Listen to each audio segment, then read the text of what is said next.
السلام عليكم يا جماعه. انا تعمدت ان انا اوريكم الصوره في الاول، لاني والله ده مش اهانه لواحد زملكاوي، ده اهانه لكل الجمهور الزملكاوي. يا جماعه هم ليه انتوا اللعيبه بتعمل كده؟ يعني من كتر ما انتوا مثلا ما كانش معاكم ولقيتوا بقيتوا لعيبه جامده ومعاكم فلوس. ايه قله الادب والسفاله ديت يا جدعان؟ ونفس برضه الحركه كسفونا وعملوها في السعوديه لما اتخانقوا في ماتش بتاع في السعوديه. وانتوا ليه بتعملوا كده؟ ليه الزملكاويه ليه يعني؟ انت حضرتك يا كابتن شلبي او كابتن دونجا او انت يا كابتن عبد الواحد، انتوا رموز لاطفالنا يا جدعان. ازاي يعني؟ انا عندي عيل بيعيط من امبارح لما شاف منظركم كده، بيقولوا لي ده فيني. قلت لهم يا ابني ما في المشكله اللي حصل، هو انتوا شايفين ده صح؟ يا كباتن يا بتوع الزملكاويه يا اتحاد مصري ما بياخدش اي قرار ضد الزمالك. يا وزير يا وزير يا زملكاوي يا محترم، خد قرار. عيدوا الانضباط لنادي الزمالك يا اخوانا. ينفع كده؟ ينفع كده طالعين كده؟ المفروض ناس اللعيبه دي المفروض ايه؟ المفروض قيمه وقامه، لان كل بيتفرج عليه والناس بتحب بقوا زملكاويه عشان لعيبه زي دول اللي هم الجيل الجديد.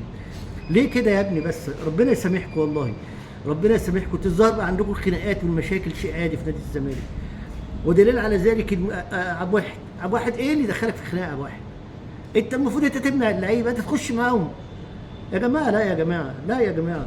احنا الناس بتقول ان احنا كزملكاويه مثلا، الناس بتقول احنا احسن قلعه في مصر. ايه والله احنا عرينا احسن قلعه في مصر. شفتوا كده في حد في الاهلي بيعمل كده؟ شفتوا حد في الاسماعيلي بيعمل كده؟ شفتوا ايه اللي انتوا بقى؟ شفتوا بيراميدز لما اتظلم في ماتش الزمالك واحنا كسبنا ظلم عشان الجون الاوفسايد اللي اتحسب اوفسايد؟ ايه ده؟ ما حدش بيعمل كده يا اخوانا. احنا مش عربجيه، احنا ده خارجين. اي حد بره البلد هو رمز للبلد، وخصوصا لما يكون معروف ويكون في نادي زي النادي بتاعنا. مش صح يا اخوانا، الله يرضيكم. صراحه يعني شوف كهربا زعل المدرب، انزل غرامه مليون جنيه ورحله على مصر.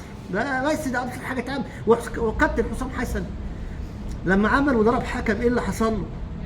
الله يرحمه كابتن صالح سليم وقفوا سنه. هو ده. وفي لعيب في الاهلي كان اسمه ايمن رشدي، اللعيب ده كان في الطايره وطلع مع الجمهور الاهلاوي في قلب الاستاد، كان بيتفرج بقى على ماتش سله ومش عارف ماتش ايه، يشتم مع الجمهور. الاهلي شطبه من عنده مع انه كان احسن لعيب في مصر وهو مشجع درجه ثالثه. لا يا جماعه، لازم نتعلم من غيرنا، والا كده تبقى نصيبه سودا علينا. كانت قرش. مع السلامه.